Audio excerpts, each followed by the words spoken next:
It is official. I'm going to show you guys how I make my carbonara buldak ramen. Okay, here we go. The first thing you're going to need is obviously buldak ramen. If I'm not using it with anything else, like if I'm not with an onion boil or Wingstop or something like that, my favorite flavor is the carbonara because it has so much flavor. So that's what we're using today because I'm eating it alone. I have a pot of boiling water over here with already one of these in there, and you're going to let that cook, stirring occasionally for like 5 minutes. I didn't start a timer because I started talking to you. Okay, once your noodles start to look like this, you're going to turn off the heat and drain out about like 90% of the water. We have about like 90% of the water drained. I like my buldak to be really creamy, so like the more liquid the better, because your noodles are going to suck up a lot of that liquid once they're starting to cook again, once we turn the stove back on. Okay, now for the ingredients. First thing, I always add cream cheese. You guys know I cannot handle the spice, so I do everything in my power to cool it down. It also tastes better. And you guys know I never use measurements, so about that much.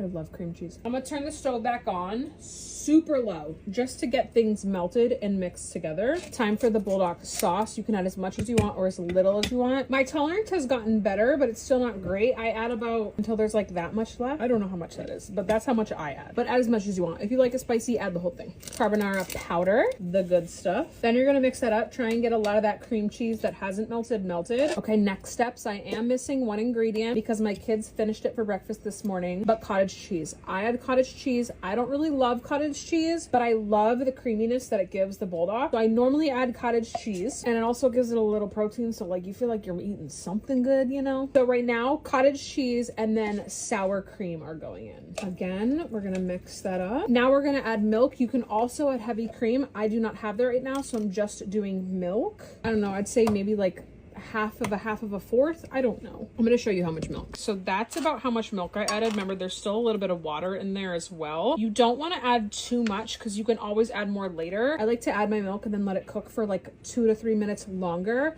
And if I need more, I'll just add more. And remember, you want your heat on super, super low. Okay, last step, and I don't do this every single time, and it really depends on the kind of cheese I have. Today, we're using medium cheddar. I don't like a lot of cheese in my buldak. I really don't. But for a video, it gives it that like stringy creaminess that you kind of want. So I'm just gonna add a little bit. I'm talking that much, really not a lot. Sprinkle that over the top. I don't have a lid for this, so I am gonna put a plastic cutting board over it. I know that's not good. Don't do that. Don't do what I do. And you're just gonna let that sit until the cheese melts. Your stove is on super low, so it shouldn't cook the noodles too much longer. That's pretty much it. You can also add like furikake. Oh my gosh, my belly gets in the way of everything. I'm gonna sprinkle a little bit of this on top, and that's really it. I'm telling you guys, it's so easy. So easy. Like, it's bubbling a little bit, but it's not really cooking the noodles. It's just keeping it hot. And that is exactly how you make my carbonara buldak ramen.